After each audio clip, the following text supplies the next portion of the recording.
A parte interessante da Ilha de Páscoa é que as estátuas estão enterradas, né? Só que tem um pedaço da ilha, todas as estátuas estão em posições enterradas ou semi-enterradas, mas tem uma posição da ilha a qual as estátuas estão sobre um platô de pedra e elas estão olhando na direção contrária, são as únicas, parece que estão tomando conta da ilha. O interessante de se dizer sobre isso é que os olhos das estátuas são pintados com uma tinta feita com alguma coisa, algum mineral que atrai raios, como se fossem para-raios, da ilha. Então os raios caem nos olhos das estátuas e isso só por si já é uma coisa incrível, muito, muito bacana. Ilha de Páscoa é uma parada para se ler e estudar bastante, bastante mesmo. Sobre essa questão da Ilha de Páscoa, o pessoal acaba confundindo, né, as informações, né? Teve uma história de Pé Grande, mas não tem nada a ver com gigantes petrificados. Isso aí não cai por terra, né? Uhum. 2 superchats aqui. O Aldrin Marcelino mandou agora há pouco e o Hugo da Costa. O Aldrin falou: o que você acha dos povos vivendo dentro da Terra? E o Hugo quer saber o que você acha de Ratanabá, a cidade perdida da Amazônia. Povos intraterrenos. Tem uma cidade completamente embaixo da terra, lá na Capadócia. Quando você vai na Capadócia, ali na Turquia, né, descobriram através da casa de um camponês lá, um túnel. Só que descobriram que esse túnel dava em vários outros túneis, que é uma cidade chamada Derinkuyu. É a cidade debaixo da terra, né? Cabe não sei quantas mil pessoas. E até hoje não foi explicado o porquê daquelas... Várias civilizações antigas usaram esses túneis e essa cidade debaixo da terra como abrigo, enfim. Mas ninguém explica até hoje o porquê que essa cidade existe e quem foram os construtores. Isso é muito interessante e mostra um pouco aí dos intraterrenos, né? Ele deve falar de alguma sociedade, de algum povo secreto, mas esse de Derinkuyu é uma coisa que é fato, né? Não é nenhum tipo de teoria da conspiração, mas mostra que o povo que vivia naquele lugar, naquela época, foi para debaixo da terra por algum motivo. Uns dizem que é dilúvio, outros dizem que caía chuva de meteoro, fogo vindo do céu. As histórias não foram comprovadas, mas a cidade está lá e moravam muitas mil pessoas ali debaixo da terra. Derinkuyu, tudo com K.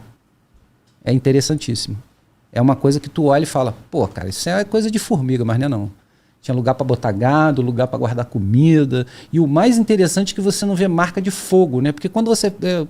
andei muito em buracos nessa minha vida, e quando você faz algum tipo de tocha ou fogo para iluminar o caminho, que nessa época não tinha luz elétrica, a marca da fuligem fica no teto desses lugares, e você não vê marca de fuligem nenhuma. Quer dizer, pô, os caras ficavam no escuro mesmo, é isso mesmo, sem enxergar nada.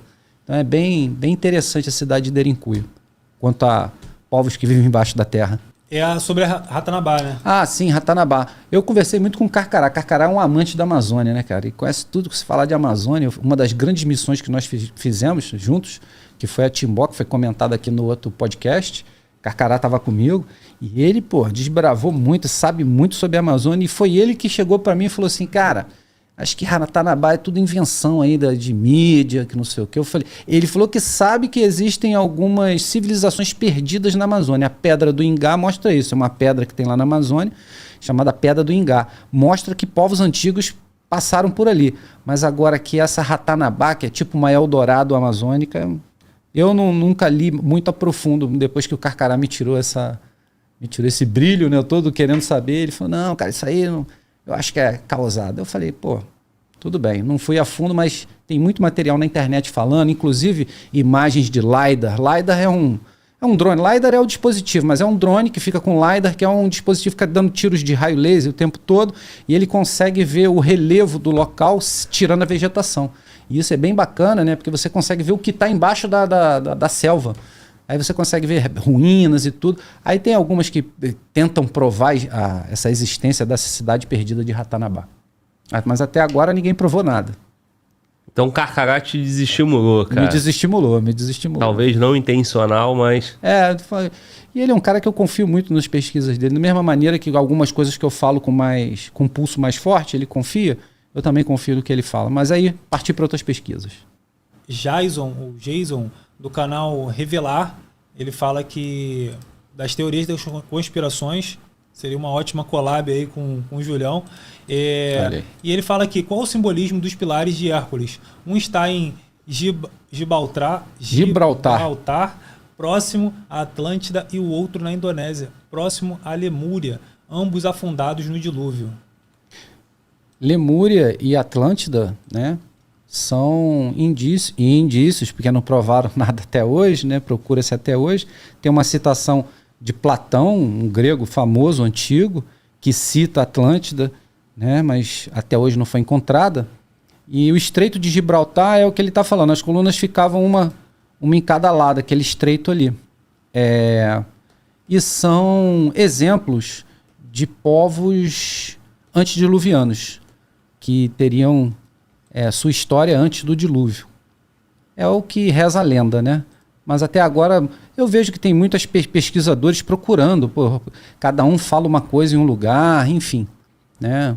Mas não foi encontrado nada que corrobora com a existência real de tal cidade. Mostra que são círculos concêntricos, era um povo do mar, um povo navegador, enfim, tem muita informação sobre a lenda. Agora, alguma coisa que prove, o que é mais robusto nessa prova são os escritos de Platão.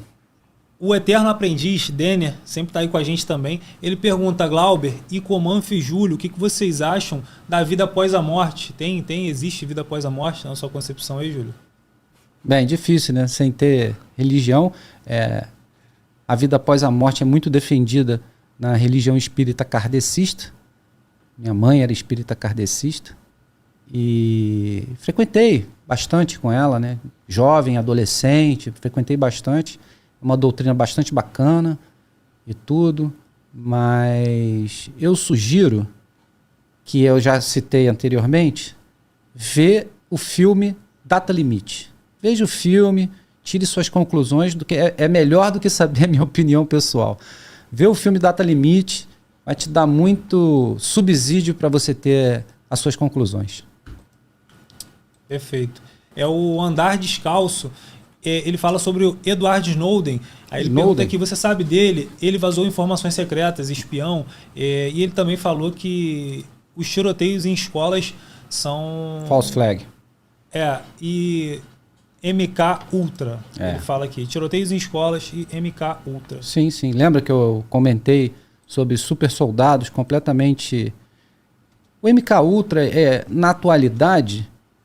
É o que fala na internet, porque como eu disse anteriormente, foi um projeto da CIA, estudo de controle da mente, estudo de projeto de super soldados, tudo baseado em experimento humano, não declarado, né? Isso é o que a gente tem de real.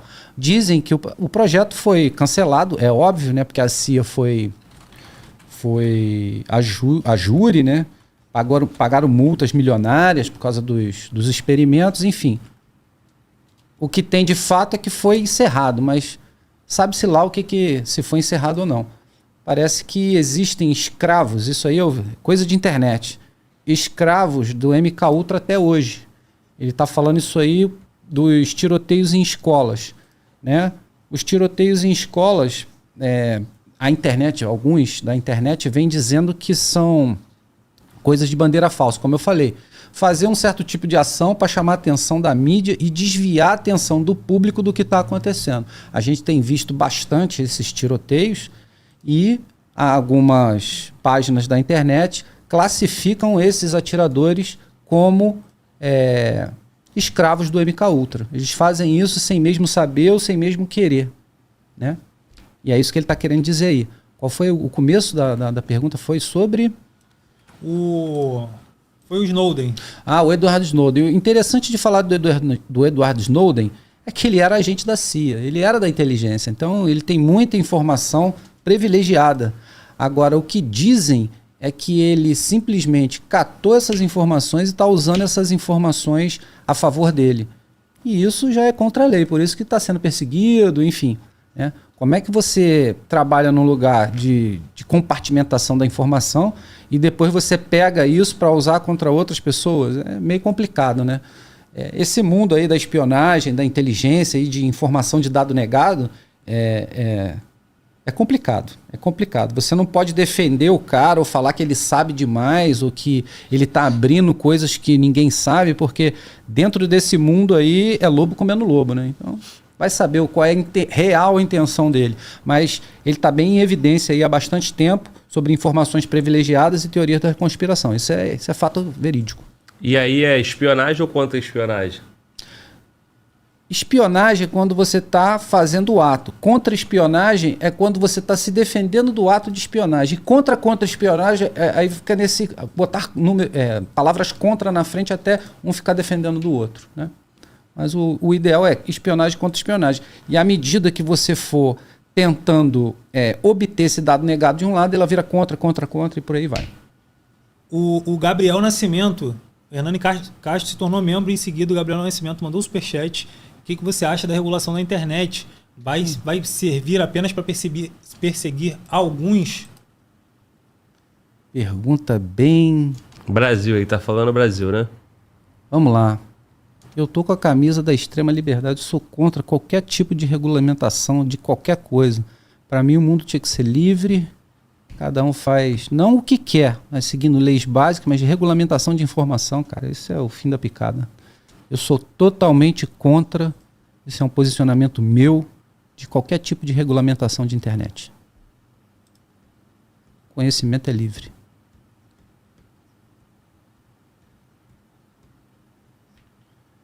Se isso acabar, aí vocês vão ver aonde a gente vai parar. Aí você vai ver como a gente conversou sobre controle, né? Como isso vai ficar. Isso é só a pitada de sal. Isso vai piorar muito se isso realmente acontecer, mas não é a minha pequena opinião que vai ter gerência sobre a decisão de quem controla e de quem vai controlar isso. Enfim, Deus queira que não. Eu não vou nem aprofundar muito nesse tema, vamos chegar a ver como é que fica, até porque nós estamos envolvidos aí, né? Sim, sim. O canal, principalmente. E, naturalmente, eu... Dá opinião antes de acontecer? Não, naturalmente eu vejo também com preocupação, né? Igual Sim. você. Mas, ano passado, foi ventilado no início do ano, depois não prosperou. O problema é que os líderes políticos do Brasil estão dizendo que é prioridade para 2024, né?